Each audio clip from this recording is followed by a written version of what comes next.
আপুর কথা থামিয়ে দিয়ে আমি বললাম, আপু, আমরা শুধু বোতলটাই দেখেছি, আর কিছু দেখিনি।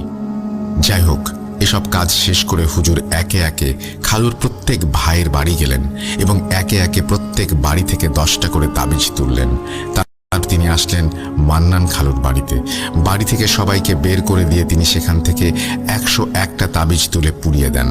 এরপর তিনি বাড়ি বন্ধ করেন, আর কিছু পানি তেল পড়ে দিলেও বলেন এগুলো যেন হাসিব ও মিশু আপুকে খাওয়ানো হয়। সেদিন রাত্রি যাপন করে হুজুর ট্রেনে করে দিনাজপুরের উদ্দেশ্যে রওনা দেন। এদিকে খালু তার সাইকেলে হাসিবকে নিয়ে রওনা দেন হাসিবের স্কুলের উদ্দেশ্যে। কিছুতে যেতেই হাসিব সাইকেল থেকে পড়ে যায় এবং মাগো বাঁচাও বলে চিৎকার শুরু করে। দেখতে দেখতেই হাসিবের সাদা শার্ট লাল রক্তে ভেসে যায়। হাসিব অজ্ঞান হয়ে যায় মাটিতে। খালু তড়িঘড়ি করে হাসিবের শার্টটা খুলে দেখে সারা শরীরে চাকু দিয়ে কাটা। খালু ভালোভাবে খেয়াল